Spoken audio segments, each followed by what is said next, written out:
Hey there, boys and girls. Welcome to this week's episode of Not Bravo's Halloweekly's Top 100 Scariest Horror Movie Moments, 2008-ish to now.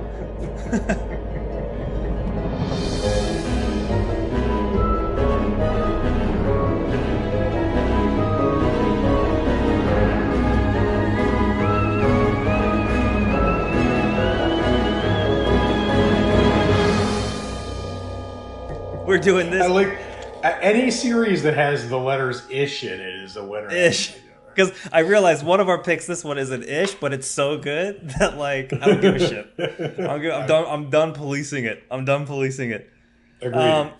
Okay, before we get started, we're doing this one remote. So if it sounds a little different, that's the reason why. But more importantly than all that, I forgot how we ended the last episode. It completely left my mind. And then I was talking to Alex and them about their podcast and like some reviews. And I was like, I wonder if we got any other reviews. And I looked and we have 2 new reviews. And both of them read STL. And I went, huh? What does that mean? And then it all dawned on me that we were talking about... Yeah, we were talking about Mike Flanagan's love for degloving people. And I hope these... What's funny is... Okay, so shout out to Mike and Therminator86 for your for your iTunes reviews. Mike actually put in a hand emoji. That's amazing. With STL written down on it. And so that actually made my whole entire week, you two. We have the best listeners. And you have come up with the most bizarre ways to solicit for reviews. And it's still working. It's amazing. It's amazing. You're not pre-planning it. It's coming from the content of the episode itself. And it's just amazing that it's working. I can't wait to see what you do next with. I know. I'm looking at how it ends. And so I have a few ideas and I'm scared. I know how it ends too, and I'm scared too. I don't want it to get out of hand. If you've been exercised, leave a review. Or if you've been exercising, so you can run away from some people. Okay, so we are at number. We're going to kick this off with number. Geez, we took a couple weeks off because the United States underwent some cosmetic surgery. Yep. So we are at number. Oh, this is number 60. Okay, perfect. So, we're getting. Yeah, we're getting into the back half of the list. Ooh, this is good. This is good shit. Okay, so without any further waiting, let's hop into number 60. Let me start my timer here, and I'll throw it up there when we get close here. Okay. Sweet. This movie had to make an appearance at some point in time on this list. I'm going on number 60. I'm gonna give it to Cabin in the Woods. Now, don't take this out of your time because I just want to say how hilarious it is that you picked a movie that was originally made in like 1942 and then released 60 years after it was filmed. I forgot about that. Just to screw up our time frame even more. But go ahead. That movie did take forever to come on. Actually, before we get into the movie, I read I was watching, I forget what it was, some behind the scenes stuff. Might have been even a TikTok of Cabin in the Woods. But it had Chris Hemsworth before he blew up as Thor. And he was supposed to be like the hot, beefy jock guy. But the stoner, when they went, there's a scene where they go swimming in the lake, he keeps his clothes on. And the reason they did is because the guy who played the stoner is like jacked. And so they couldn't have the stoner looking as beefy as the jock. Right. So that's the opposite problem of every other stoner in the world. Yeah, it's the opposite. Like he's doing his P90X or whatever the hell people are doing nowadays. So the scene that I'm picking for this one, it's really a no-brainer. In fact, I was trying to pull from like something earlier in the scene, like when they're in the actual cabin and stuff's happening. But like, it's funny that you think this is a no-brainer because the scariest scene to me is the motorcycle jump.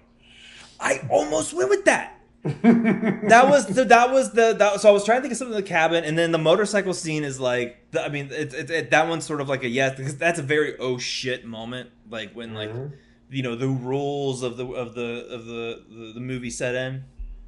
But I'm a monster lover, so I gotta go with the ending, which Movie Clips Fandango calls that scene "Let's get the party started," which I absolutely love. And what's funny is, even rewatching it, because we like to watch the clips before we go in here, so we're refreshed and we know what to talk about.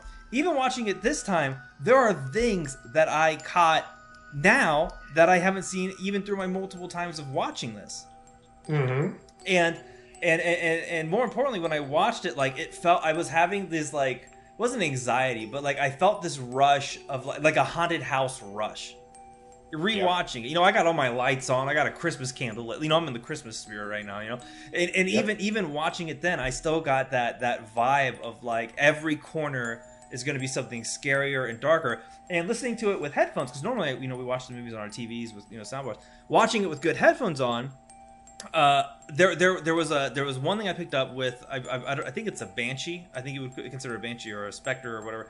The sound design of that, and then they have this killer robot that makes this like dentist drill noise, and it's just a treasure chest for horror fans. Every time you look, there's something new.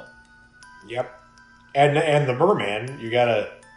Bradley Whitford at the end really really makes it. I love him as an actor, by the way. He's phenomenal. The mermaid payoff at the end. It's it's the design of all the monsters is so good. The werewolf who they show a lot is great. We get a killer unicorn. I love the and then there's some knockoffs. Strangers reference is the one that really get yep. Those and the off-brand Cenobites. I really love. Those are hilarious.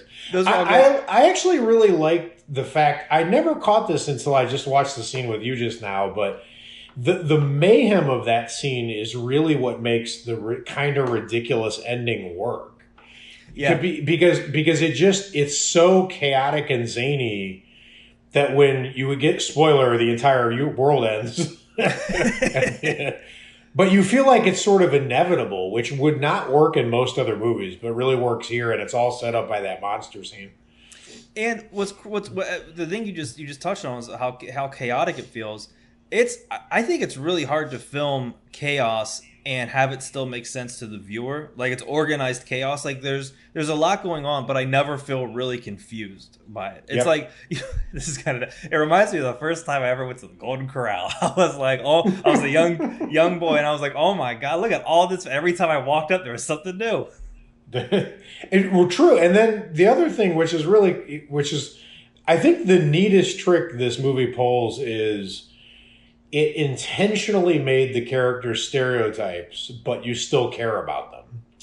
Yes, which is hard to do. In fact, actually, one of my picks coming up on this list has a great scene in it, but a lot of characters that I, quite frankly, don't care about. So it's crazy. It's crazy how they pulled that off. So kicking off number 60, Cabin in the Woods. Very good. Well, coming in at number 59 is 2012's found footage underrated masterpiece, The Bay. So something really, really odd about this movie. I don't know that there's anything else in horror like this. It's hard for me to think of off the top of my head of something like this. So this movie is directed by Barry Levinson. So you want me to give you some Barry Levinson credits? Lay it on me. You ready? All right, so here's some Barry Levinson credits. Good Morning Vietnam. Young Sherlock Holmes. Right? Young Sherlock Holmes?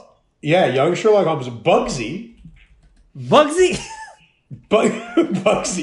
This guy has he is like he's one of the classic Hollywood directors. He's one of those directors that directed like The Graduate or any of those 70s and 80s high classic Hollywood movies. And it's really weird that he decided to do a found footage horror movie out of nowhere. It would be like, I'm trying to think of our equivalent of this would be, I don't know, if Ron Howard directed a slasher, a brutal NC-17 slasher movie, right? Like Barry Levinson's like Ron Howard of directors, and Let he me blow just your comes mind real out. quick.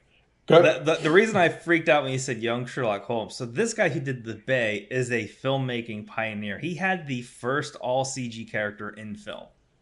oh, wow. Oh, So in shit. young Sherlock See? Holmes, there's this like I think it's like a stained glass or something like that with a knight on it, and he like comes to life and threatens someone or something like that. But it's the very first all CGI character. So That's this guy crazy. is a fucking maverick. Yeah, this guy exactly. It reminds me a little bit of Zemeckis too, where Yeah, yeah, yeah. it's like a full on Hollywood thing. But so the scene I'm picking is the cop shooting suicide scene. There's other scenes in the movie that are probably viscerally more terrifying because it's a found footage, flesh eating bacteria attacks a town movie. But for some reason, this scene really rattles me. And it's interesting because, in movies like The Mist or this movie, where the threat is made up, I find myself most rattled by the scenes that are human beings. Like when I think of The Mist, I don't think of the monsters or the tentacles I think of the character interactions in Mrs. Carmody's the most terrifying thing in The Mist to me. Yeah, right? yeah, I agree.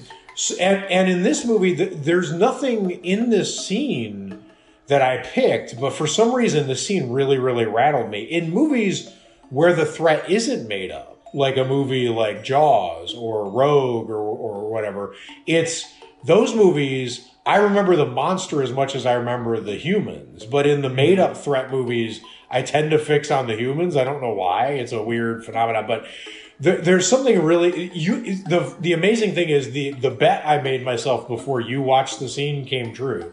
I told myself that when the guy got out of the car, you would say, "Don't get out of the car," or some version of "Don't get out of." Before we even watched it, I thought to myself, "You'd be like, what are you doing? Don't get out of the car," and like you said something along that effect. So, because I was doing the same thing when I was watching this movie for the very first time. When he got out of the car, I'm like, man.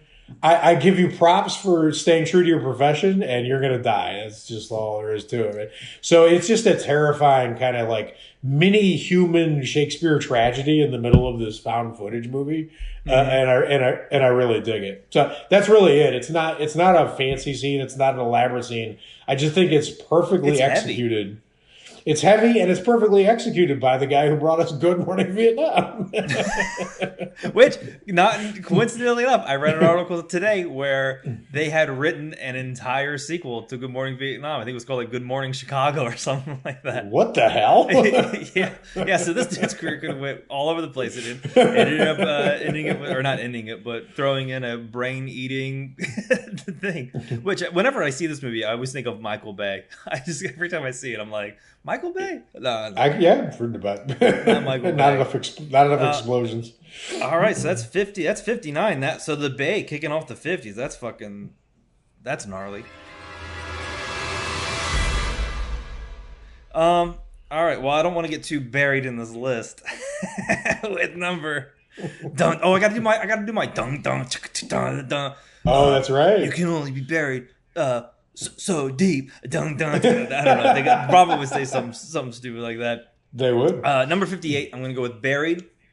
I'm going to go with the scene where Ryan Reynolds is buried underground. There is no scene. I really like that 99-minute scene you picked. Yeah, seriously, I was looking through it. I was like, no, it didn't even occur to me. I was thinking like I'll pick like a really good scene, and then I started watching clips. I was like, they're all scary. Like the whole. But you have a very personal reason for picking this because this is your Yeah. So like I'm not like super claustrophobic, right? Like like it doesn't really bother me like that much, to be honest. But like this is the first movie that like I caught myself catching my own breath. Like it made me feel so uncomfortable. And I think maybe after I saw the movie, I think I probably became a little more claustrophobic than I was before. So I'll pin the blame on all this movie on this movie. But the whole fucking thing just it makes me breathe weird. I don't like it. It makes me watching this movie makes me want to stretch. And you know, like I remember there was an episode of Doug, a 90s cartoon called Doug, and he was scared to see a horror movie. There's a horror movie in his local movie theater, and it scared him. And then he sucks it up and he sees the movie, and the monster turns around and he sees a zipper on the costume, and he goes, "Oh, it's a fake, you know, it's a monster." I had to do something similar with Buried. I looked up behind the scenes of how to do it, because, you know, they're not going to put a camera in. It's impossible. Right. You know, but behind the scenes, you know, it's just basically like a bunch of different coffins with like the top part off or the side part off so that they can get certain shots off it.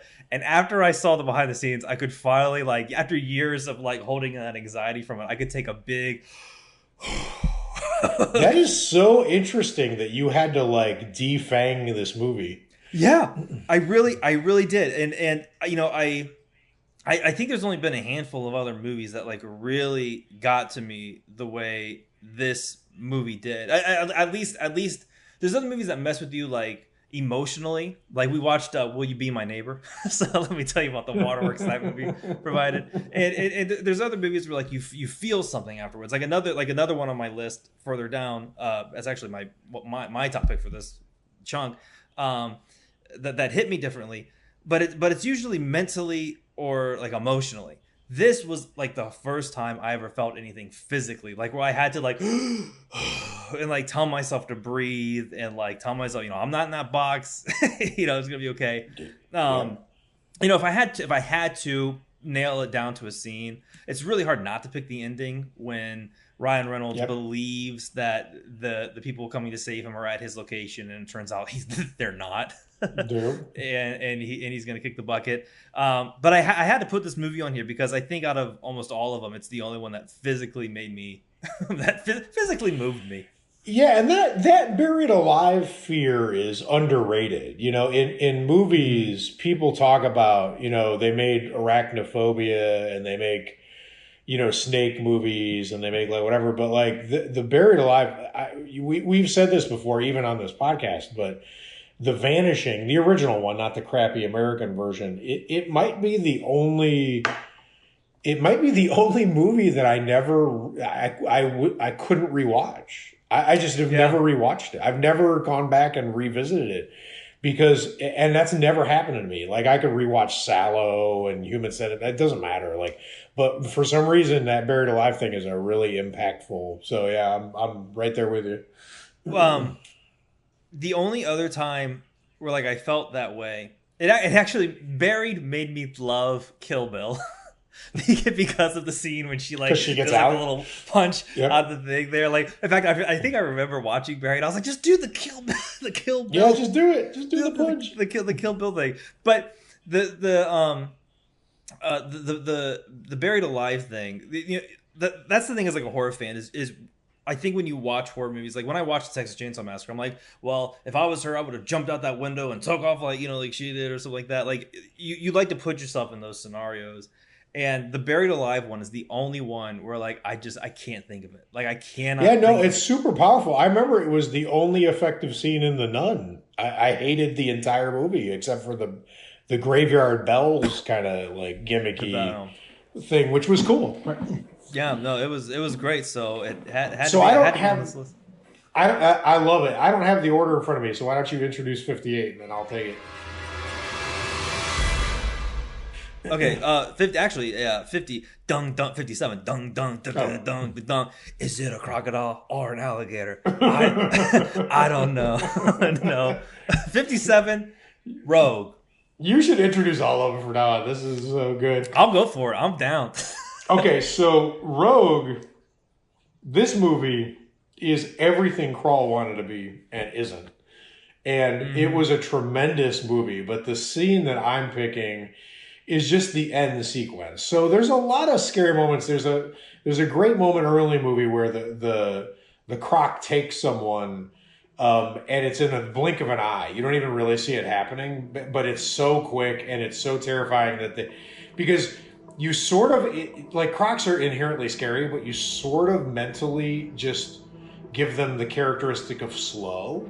Mm-hmm. So when he just like Roadrunner dashes in and takes someone and leaves, you're like, what is happening? But the ending is the most terrifying because The effects are really good, which is surprising, right? Which is really surprising, but it's that death roll. The death roll those things do is just the way they film it, and to be in that confined cave space, just fighting off this creature that comes from like millions of years ago, right? And is evolved into the perfect killing machine. But the way it kills with that death roll and the sounds and like the cave shakes, and it's like a mean Jurassic Park but real life. And I had to laugh because this will date this episode, but there was this internet video that was circulating recently of this Florida gator. Yeah, I was going to bring that up. There was just this huge, like, and everyone was like, wait, they can get that big. And in every internet posting underneath it, everyone who lives there is like, yeah, we see these all the time. What are you talking about? Like, they're all huge, like, whatever. But they're just inherently terrifying creatures, but Rogue does it so well. You care about the characters, you want them to get out.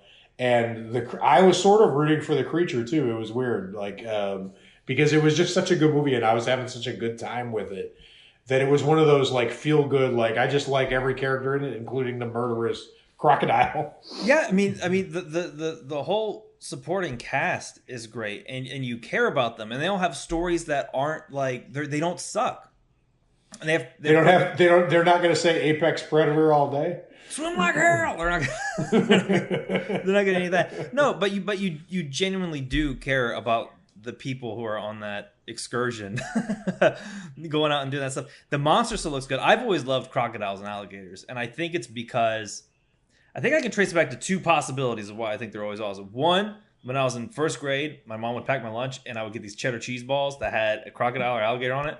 Or it's from TikTok the Croc in Peter Pan, but also the giant crocodile in Hook. Do you remember that? The one that falls on Dustin Hoffman. I always thought like the design of crocodiles and alligators is like really cool. It's like they're scary. They still look like dinosaurs, but they're still horrifying. But I'll say this about Rogue, because we actually watched it in your kitchen on the TV in your kitchen, and it still was such a blast to watch that movie. You can watch that movie anywhere and it's still going to be good and it's still going to be effective. It's still going to rock. And any filmmakers out there who are taking notes, if you're trying to sketch in characters without a lot of screen time but still make people care about them, watch this movie, because they just did such a good job with that. Yeah, and like none of it was like super ham-fisted. Like none of it felt forced, and you know they didn't really Jaws it with the crocodile or it's a crocodile, right? Or it's a crocodile. Yeah, crocodile? It's a crocodile. They didn't really Jaws it where like you don't see it a lot. Like you do see it quite a bit, but it never loses its flavor. Because that's the other thing. This fucker's huge. Like it's a. I mean, he's a giant. I think this is a giant. He's huge, but it's not. He's huge, but it's not implausibly large. It's not like they made. It's not like they made him Cloverfield size. He's just a big version of what they are, right? And it's funny because at the end they give you that newspaper clipping Texas Chainsaw feel where you're seeing like all these missing people and murders, and you're like, oh, it's this croc's been eating people here for like decades, like whatever, like he's a serial killing croc. And it's an amazing movie. I consider him a dragon. Agreed. Well, it's the layer. It's sitting in the layer for me. Yep. All right, so that's number 57 here. All right, let me get my timer. Dun, dun, dun, dun, dun. Are the lights going out, or is it just this? I can't think of anyone for this one. Annabelle Creation. Annabelle Creation. It tripped me up. I was like, do I go with the doll, but my scene doesn't involve the doll? No. But it all kind of wraps up there. Annabelle Creations, which I think was one of the not frontrunners, one of the first films that decided to start making sequels great. Because it's that weird time frame where like Like I actually meant to say that for Cabin in the Woods too. Cabin in the Woods was also that one film that sort of gave horror a little rocket boost of relevance in the mainstream. I Yep. think Annabelle Creations did for movie sequels because, I mean, as a horror fan, we all know the second one sucks most of the times, except for that post we Well, just did. the weird thing is it goes in waves. Yeah. And I feel like that movie arrived at the trough of a wave where we were in a really bad period where you knew that the next movie was all the following movies were gonna be bad. Sometimes it's not that way, right? Sometimes when Sam Raimi's on the job, you know you're in for just great sequels all the way through and like whatever. But I feel like everyone was sort of shocked how good this was, especially in relation to how bad the first one was. Yeah, like no joke. And what's funny is we actually have a way to connect this one to one of our later picks down at the bottom. So we actually have some connections for this one to bring it full circle. So the scene I'm going to go with, if you've listened to the show before, you know, skip ahead 5 minutes because you're going to know exactly, or sorry, 3 minutes. You know exactly where this is going. Scarecrow scene. I got to go with that Scarecrow scene. I mean, it stuck with me when I first saw it. It's still stuck with me now. I think it's the best scene in there. And what's weird is we were talking last time on our last setup about how Mike Flanagan has a thing for degloving hands, which actually was what caused our 2 new iTunes reviews. Thank you very much, STL, if you were able to get that with your degloved hand. And David S. Sandberg, who I really like. I liked Shazam a lot. I liked Annabelle Creations quite a bit. I think his thing is lights. Because he did Lights Out, and in this one scene, it's when the girl walks into the barn and she sees that. I think it's the coolest scarecrow design almost ever. It's better than Harold and Scary Stories, which you wouldn't have expected. No, and you actually, when we were watching the scene, you brought that up. You're like, this feels like something from Scary Stories to Tell in the Dark, and it does. It has this crunchy look to it. I don't know exactly. And it's also unexpected because I wasn't expecting to get scared by a scarecrow in Annabelle Creation.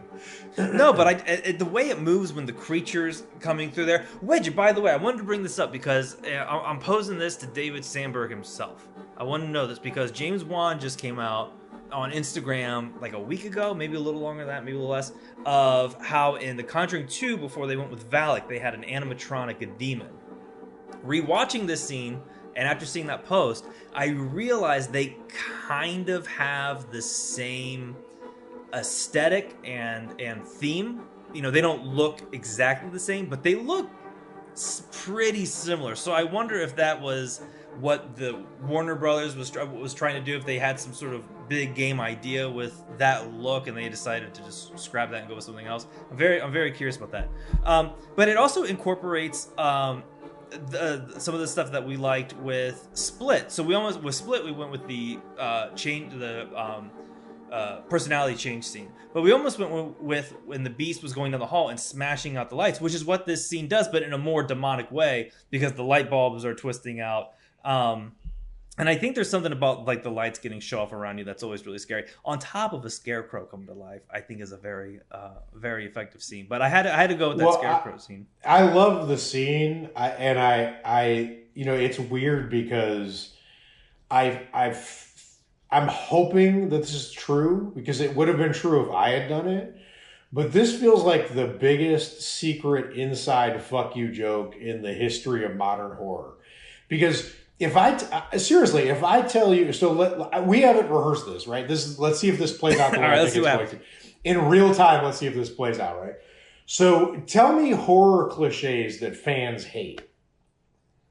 Oh, they hate jump scares. Okay. What else do they hate? They hate when people run and what happens? Oh, they trip or they go upstairs. Don't go upstairs. Don't go upstairs.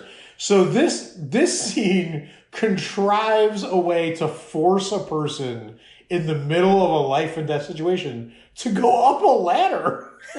In the middle of a barn. In the middle of a barn and just strand herself on top of a ladder. Like, Yeah, and it's the ultimate don't go upstairs like moment. Like, what are you doing? You know, like, why are you going up a fucking ladder? Are you kidding me? I just couldn't stop laughing when I rewatched it because I'm like, oh, I was like, don't go upstairs. Wait, don't go up the steps. Like, there's only one way down, sister. There's only one way. Oh, and then that's the other thing that I thought was effective. One, there's another scene where that monster, that demon, is fighting the father when he has the crucifix and it bends his fingers back, which I thought was another great scene. But the way his eyes glow, I think is scary. And then he descends, and it kind of reminds me of like Dracula and Batman, like all combined in one. So I thought that scene was great. I love that movie. I like that director a lot. Yeah, and I have a sentimental like for this movie because you compulsively pluralized the title of this movie. You've done it ever since I met you. Like, you call it Annabelle Creations with an S. It's like my dad calling it the Facebook. It's just like the most distinctive. I freaking love it. So I will never change it. It's a great movie and it's a great scene. Okay, introduce. I don't have the list, so introduce. Okay. Dun dun dun dun dun. Dun. Walking home alone really bites. Dun dun dun dun dun. Girl walks home alone at night. That's so good. That is so. That one I felt good. I had to make up for not having a good Annabelle one, so I feel better now. Nailed it, man. That is so bravo. So I'm going with A Girl Walks Home Alone at Night. Really, really unique and stylish vampire movie. But as everyone who's followed this podcast all knows, my favorite horror movie, most of the time when people ask me, most likely I'm going to say 1942 Cat People. Mm-hmm. And this is the one movie I've ever seen where I felt like Val Lewton and Jack Turner, they got reincarnated, came back and made another movie. Like, this movie feels so similar to that movie. But the scene I'm picking is the stalking scene. There's a great moment where the vampire is stalking a prostitute and, you know, following her down the street. It's a lot like the scene in the bus sequence in Cat People where we get the Luton bus, famous kind of conception of horror. And one of the things I really like about the scene, it's the little details in scenes like this. We watched a thing where the director was saying that to create the vampire design, they watched a lot of videos of cobras, which I think is really cool, and cats. And what they noticed was they like to not just stalk their prey, which everyone knows, but they also like to imitate their prey. So when you watch this scene, when the prostitute's walking and the vampire's walking behind her, she's sort of imitating her stride and the way she walks or whatever. Just the idea that I'm going to die and the thing following me is also imitating me. That sucks. It's like super creepy, right? When I stop, it stops. When I go, it goes. Like, all of that's really unsettling. But in terms of the details of scene execution, I actually really love. If you go back and look at this scene, there's a grid. It's like pillars in a wall behind the two characters, and as they walk, it's like, remember that the Muybridge horse motion, the very first motion video. Oh yeah, where they put it on a little spinny thing. Yeah, exactly. And the horse is galloping and it's moving, like whatever. Is that what they call it? Zoetrope? Yeah, exactly. So like this looks like that in the background because it's got these stripes, and as they're walking, you can see that the vampire is gaining on her because she's getting to the stripes faster than the character in front of her is. Mm-hmm. And I just love that visual detail. I thought it made it, you realize that the vampire is gaining on the character before the character realizes the vampire is gaining on her. And I love when the audience is in the position of knowing, but I also love when it's subtle. And it was really, really subtle, super effective. And of all the clips that I've picked for this series so far, it's the most universal monster movie, evocative, atmospheric kind of feel. Because all of us as horror fans wish that like Frankenstein or Bela Lugosi's Dracula or whatever could still be scary. Scary the way they were when they were released. You know, Right. like Frankenstein was terrifying to audiences when it was released. And now everyone laughs at it and he's on cereal boxes and like whatever. But this is a modern movie that is very, very much the same DNA as those movies, but actually, you know, is scary now. So I appreciate it just for that. What's interesting is I'm trying to see how we can go full circle. Not only did we listen to the director say she moves like a cobra, but with our first choice, we saw many people get devoured by an actual giant cobra in Cabin in the Woods. Oh, that's right. We're just tying it full circle. Was this movie A24? I don't know. I don't think so, but it might have been. It feels like that. I remember first hearing about this movie. My Alex, she went to go see it, and she was blown away by it. And she's not really blown away by horror at all. In fact, the last horror movie I think she really liked was Cabin in the Woods, which is really weird. I'm going too full circle, man. I don't know if I like it. I gotta pull myself out. But listening to the director talk about it, I thought was really, really fascinating. And she sounds like she fucking rocks, dude, because she said something about anamorphic lenses. She was like, we all like to shoot on anamorphic lenses. And all of my friends in LA who shoot movies and do camera work, they all tell you when they're shooting anamorphic because they get so excited. In fact, I remember him and one of my good friends who I think is like the best cinematographer in the world, they actually went and shot like an entire horror movie on anamorphic lenses, and they were just like so jazzed about it. And it looks cool, and it looked great in that scene that we watched. And no, I just thought it was great. I would do a double feature with Let Me In and A Girl Walks Home Alone at Night. And I think that they share a lot of elements. You'd be in for an artsy, scary ass evening. Oh my god! And I have some. I think you and I have some pretty artsy picks in this sequence, and I'm just really looking forward to the next one I'm going to introduce because it is so not artsy at all. Dude, but rewatching it brought back. So I remember renting that pick, and just like I remember it pleasing all of the horror fan in me. So I can't wait to get there. Okay. Dung dung dung dung.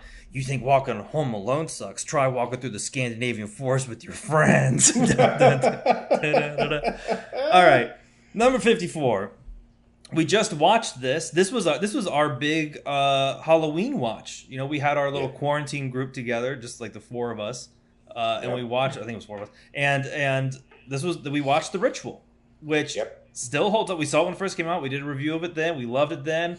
Watched it for Halloween. Still holds up. And I always judge how good a horror movie is based on like how our significant others like it, because I'm like, if they like it, then that means it's a very good, very classy movie, or that's at least written very well. Or they enjoy it, and they love The Ritual. This is now I mentioned I had a pick in here where like we didn't care about the characters. The Ritual, I did not care about like most of them, but our main guy, because they're just broken. I didn't care about any of them, including the main guy. Really? Yeah. I cared for him at the end. I was like, oh, good for you. But aside from that, it's a great movie. The monster design is awesome. I was watching behind the scenes of how like they did like the CG big monster. But the big monster is not who I'm going with, because I forgot about this. Somehow I completely forgot about the weird people in the attic. And when we were rewatching it, I thought it was so weird that the guy. I got 4 times as scared during this scene during the rewatch than I did the initial watch, which I don't think's ever happened. I don't think I've rewatched a movie and then picked up on something that happened and then it freaked me out even more. So that's a big plus in my book. But I'm gonna go with the attic scene. I'm gonna go with when the guy burns it down, because the first time when his buddy goes up, you don't hear anything, but that's what made it so fucking scary the second time. So it sounds like they're just up there slapping his ass or something like that. You know, he's just screaming. You don't really know what's going on. But then when he goes up there and you see that it's all these decrepit followers who've been following, what's his name? It's Loki's bastards. Jotun or something? Yeah. The way they're positioned, it reminds me of like the scariest, and it reminds me of like the scariest parts of Indiana Jones mixed with like a lightning. If the scariest parts of Indiana Jones were hit by a lightning bolt of Creepshow, That's how I describe that scene. That's a great way to put it. It was so the second time when we watch it, and he goes up there and they all start moving. It just reminds you of that old school Spielberg, just like scary. Everything's crunchy and scary, and it's disturbing. And I don't like to, they look weird. But seeing it the second time and then really connecting the dots of like what those things were made the scene where the guy goes up to the attic and he starts screaming horrifying, because all I could think about after the movie ended, I was like, in fact, I wanted to pick up the book to see if they go into detail of what happens to that guy, because I could not stop thinking. I was like, what were they doing? Because like he came down with like bruises, so like, and they're corpses, so they ain't got no mass or weight to clobber the guy. So I was like, so what the fuck are they doing to this guy? I still don't know, and it's probably, and I think that's what makes it scarier in my head. I think the crew that imprisoned them, you remember the old lady that gave one of them water and the other guys that, I think they were doing something bad to him up there while those old ancient things watched. One of the effective things about that scene is when they bring the guy back down, he's been through that ordeal. I don't know if you remember, but like the other guy's, been tied up the whole time. So when they bring his friend back down, he's like, "What happened up there?" And the guy's like, like he can't describe it. I wanted him to spit it out, like what it was going, like, but he could. And then after you see what was in the attic, you realize why he can't describe it. Like, how do you tell that story? I just tried to describe it for the podcast of what they look like, and I couldn't. Right? That's what I'm saying. And that's what he couldn't even describe what was going on up there, which is like the best. That's just the best. But the design of those people, along with Loki's bastard offspring, I think it's genius. I love the way they look. And I think the movie's I think it's a good movie. I really like it. The weird thing about that movie is that the monster design is too good. It's too good. So when the monster is seen in the distance in the trees rushing around, when they're jawsing it, like you said before, it's really scary. But when the monster shows up and you get a full-on view of him, I was too fascinated to be scared. Yeah.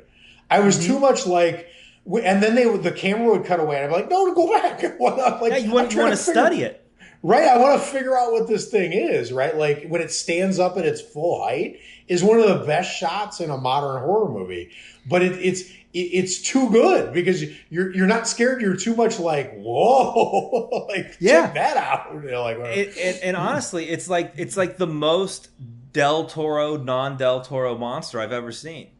Yep. The Shape of the Woods. All right. I got one for this one. Dun dun dun dun dun dun. Wax on. Dun dun dun dun dun dun. Face off. Dun dun dun dun dun dun. You like that one? That's great. It's perfect. That was a good one. Okay, so coming in at number 53. House of Cobra Kai. Cobra Kai. No, 53. And I think that's the one where I think it's like 06 or 07. I don't know what year it is, but that's the one I'm like, I don't give a fuck. Like we gotta put this on the goddamn list. Yep. Yeah, this is breaking our rules, but this list was made so long ago on a trip, and we have weeded out so many of the mistakes, and then we just got tired of weeding them out. So we got our foot on the gas, baby. We ain't looking back. So House of Wax, the much maligned but now recently more appreciated movie. Thank God. This movie was so fun. But the thing is, I have a soft spot for some of these movies like Valentine or Urban Legend or like whatever, where they're not that great, but like whatever. But this movie is so much better version of those that it's hard to imagine that it was ever like hated as just like a totally incompetent piece of crap, because the villain or villains, as the case may be, are really well done. And then the scene I'm going with is when he finds his friend who's been waxified and he's like peeling at his face. It's horrifying. It is. The funny thing is, it's a variation on Buried Alive. Yeah. Right? So, like, but putting yourself in the shoes of that process, it brings me back to like when I was a kid, I would watch horror movies, and when they got too overwhelming for the characters, I would just be like, just kill yourself. I mean, I was like, 14, 15, and I was just like, don't go through this ordeal. Just kill yourself. Like when Quint's about to get eaten by Bruce, and I was like, just get a gun and shoot. Like, what? You know what? Rather just slowly get eaten or whatever, right? And I haven't had that feeling or that memory of that feeling in years watching a horror movie. But I remember the first time I watched House of Wax, when he would catch someone and put him through the waxing process, I'd be like, just bite the cyanide in your tooth, man. Just take yourself out. Just like, don't go through this. It's just because what a process. It's just absolutely horrifying, right? But, when you put yourself in the shoes of the person that's happening to, and then the amazing decapitation, the head's still aware of what's happening. Like, oh man, it's just, and the villain there, I mean, this movie got a lot of crap, but his throwing that character down the stairs and then stalking after him is one of the most unstoppable force moments of a horror villain in the last 20 years of movies. Like, it just feels like, it doesn't feel like there's anything they can do to stop that villain. It feels like if the director yelled cut, he would just come through the screen and keep going. Like, it's funny. He is just a massive, mean force. He feels very aggressive, and I think it was during Bravo's Originalist, or maybe like some other horror documentary. But I remember John Carpenter talking about like how Michael Myers' mask, it's all white and it's kind of blank and expressionless. And I remember he said something along the lines of like, you can project whatever you think's scary on there. And I always thought that was kind of bullshit. I'm like, no, it's a scary mask. Like, you don't need to project shit. Like, it's fucking frightening. Like, I'm not going to project someone else's face. It looks like the face it is, and it's scary. But with House of Wax, that face is that his case makes more sense for the villain in the House of Wax remake, because it is very generic. Like, it's just like it looks like a Ken doll, but you ripped off all the features. Like, it's just like flesh. And I remember thinking to myself, well, John Carpenter, that makes more sense here because you can actually probably mold the fucker's face into whatever you can actually literally mold it in whatever you want. My favorite two things I like from that scene. One, the shot where the knives go through and the body drags away. But it looks like the poster of The Burning. Yeah, it looks great. But how cool is it? Like, you expect the whole body to go, but the camera just stays there and you just see the body without the head. My favorite touch in that whole scene, though, is when he sees his friend sitting at the piano and he starts peeling his face off. I think that's where like we both get grossed out because it's so bad. But like, the realest shit I've ever seen in a horror movie is when for some reason he keeps picking at his face, and like you're just like, stop doing that. But it's when his friend is crying and he just looks up. Yep. It's just his eyes did the Jesus Christ. Yeah, his eyes did the sad trombone sound somehow. they did, but it's like the realest, because he's not moving. I mean, it's literally just that guy's eyes going, but like you feel it. Yep. I think it's so effective. And what's also great about the scene is just how like the director and that actor is just fucking with the audience by having that guy continue to pick it. No one would really pick at it, but in this movie they're like, we're gonna keep finagling this dude's cheek so the audience is squirming on the seats, and it's probably the most effective scene on this list. To be completely honest. Wait, I've got one thing to add to this, because I just want to do this because no one else will ever do this, and I got to do it. So you were talking about the John Carpenter's thing with the House of Wax, right? This is the only time in the history of House of Wax reviews that anyone will bring up Moby Dick. So one of the things about Moby Dick is there's a chapter in that book called The Whiteness of the Whale. And the idea there is that the reason Moby Dick is the most terrifying creature in the sea is because he's blank white, and you project whatever fear you want onto him. It literally says that in the book. So John Carpenter is totally stealing from Herman Melville, which blows my mind. And the fact that it comes up in the context of a Paris Hilton slasher is just... I'll tell you this, dude. Stars Are Blind, that Paris Hilton song went big. That still smacks, dude. I saw on my Spotify, it was like someone's listening to Paris Hilton, Stars Are Blind. I was like, really? Why this and that? And then I clicked play just to listen to it, and I was like dancing to it. Like, this song's catchy as shit. That's awesome. She's having her own little comeback. Okay, that was 50, 53. Okay, okay, dun. Kristen Stewart's actually a really good actor. You should stop hating her based off Twilight. Dun, dun, dun, dun. I'm just dropping truth bombs for that one. Okay, so number 50, 52. Criminally underrated film that we just actually did a review for maybe a couple months ago that stayed with me for a while. Personal Shopper.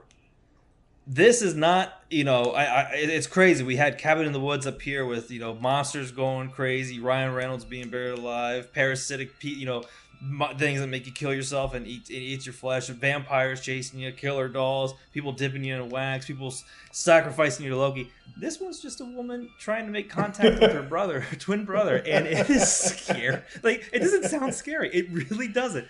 And you told me about it, and you made the case for it, a few years back when you first saw it, and I was never against it. It's just the opportunity to never see it to watch it came up. Fortunately, I bought a really cool sound bar, and we were like, "What?" Oh no, that was before the sound bar because we watched Jurassic Park before that. We had a group watch.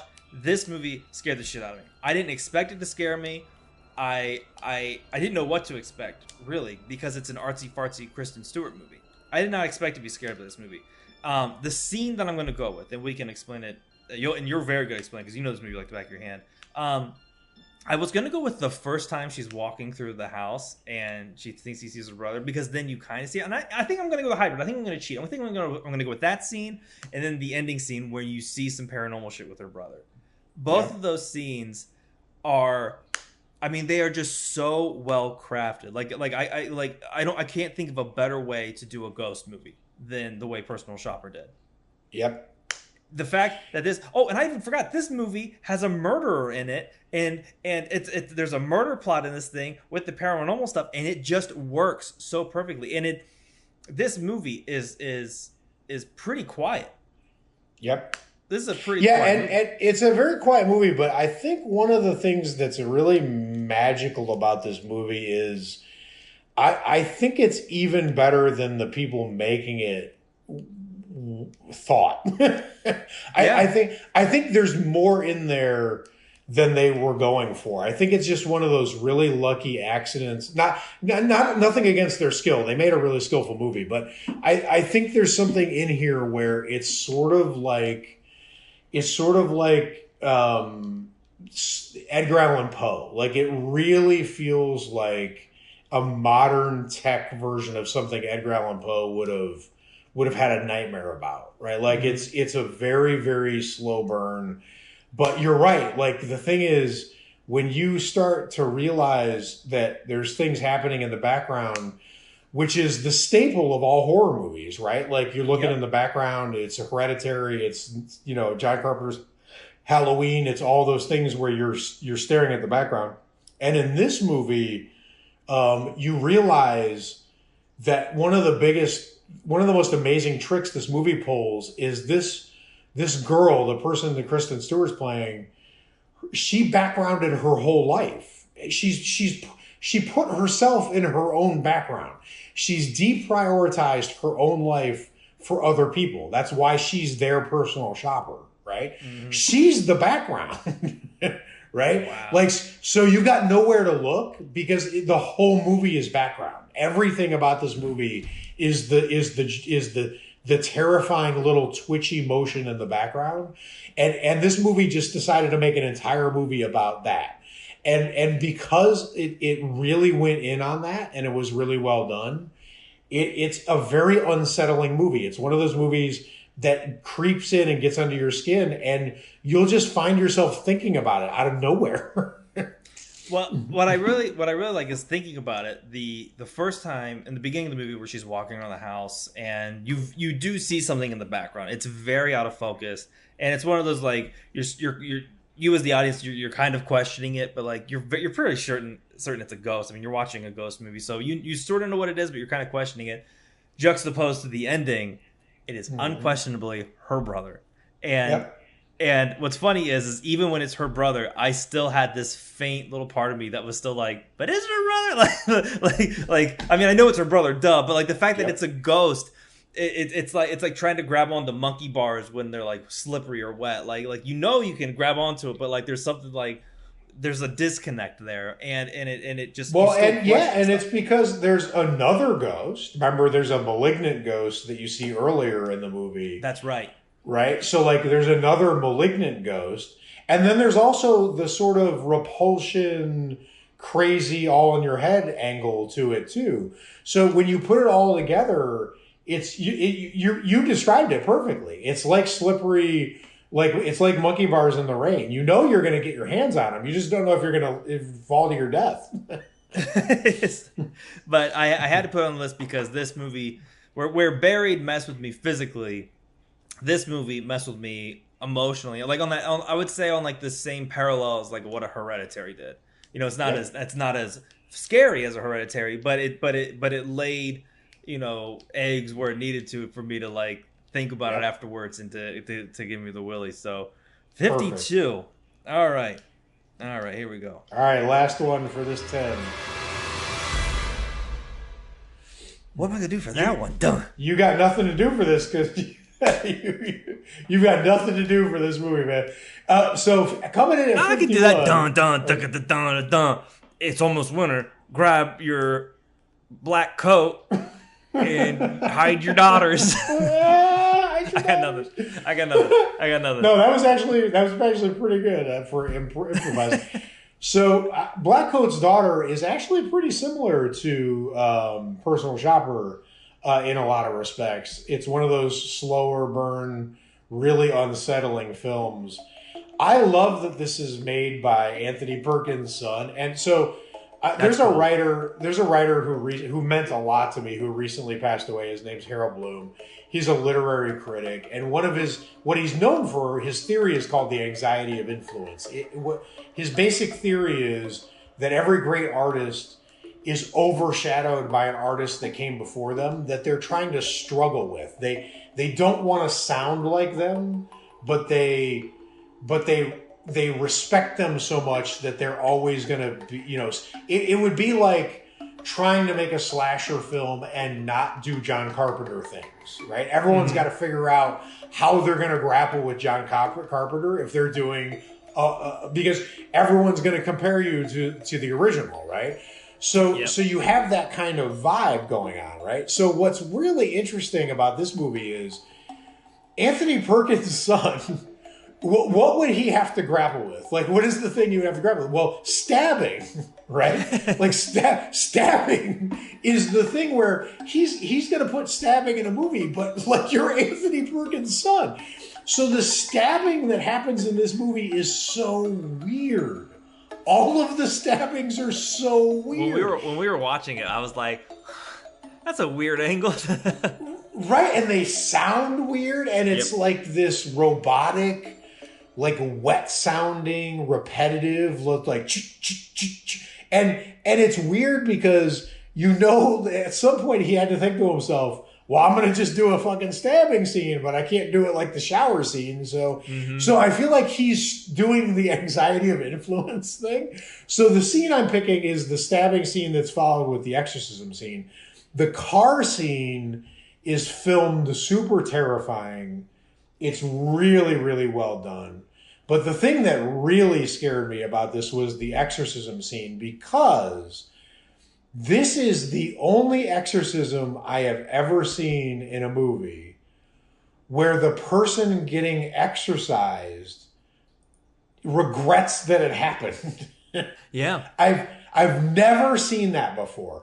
The priest is super scary. He's scarier than like almost anything else. He's so intense. He's basically foaming at the mouth. His eyes are like shooting red rays, and he's like, get out of this girl, go demon. Like, he's like really like Van Helsinging it up. And then the demon, you flash over to the demon, and it's like this smudgy Donnie Darko, like weird, you know, visual, and it's very creepy.